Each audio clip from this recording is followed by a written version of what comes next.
Alright, ayan guys, no? So welcome back po again sa ating vlog. And for today's vlog po, no, magkukonting quick tutorial lang po tayo, no? So mayroon po tayong laptop dito na naka-BIOS lock. Ayan. I-off natin. Okay, ayan. So pagka-on po natin, no? Ayan. So kung pupunta po tayong BIOS, ayan, so lalabas po dyan, enter current password, sabi nyo, no? So ayan, no? So hindi po natin alam yung password. So gagawin lang po natin, press OK lang po tayo hanggang sa lumabas itong enter incorrect password 3 times please, ano, and then okay, enter lang ulit natin siya, and then lalabas po ulit to enter unlock password or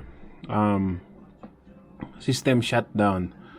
Ayan, so ang gagawin po natin is isi-select po natin itong enter unlock password.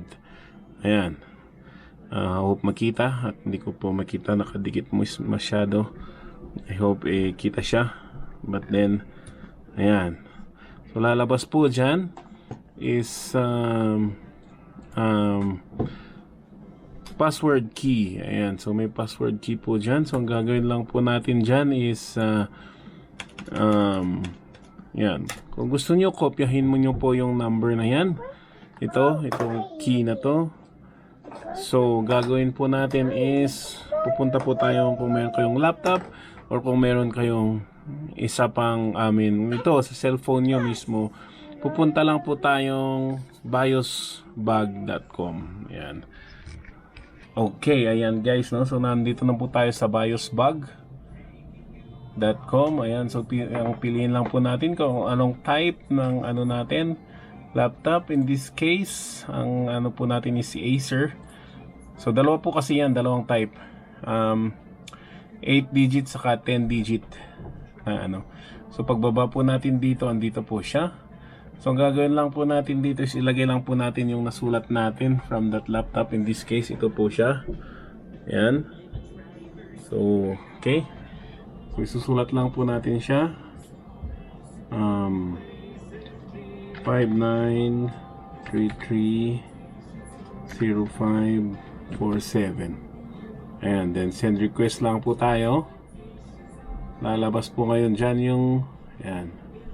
So preparing. Alright, so magge-generate na po yan ng key.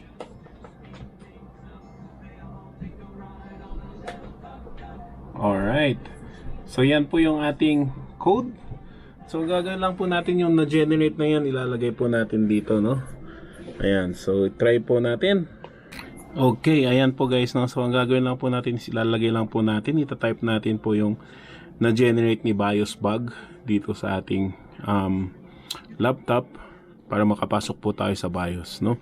So 5 na, wait, dito pala, 4609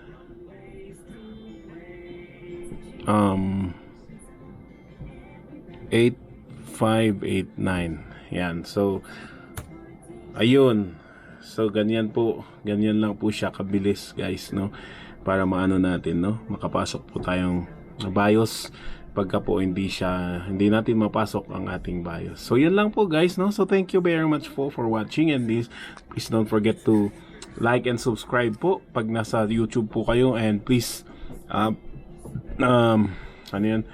follow po din pagka sa Facebook naman po kayo nanonood, no? And then yan po guys, thank you very much and ciao.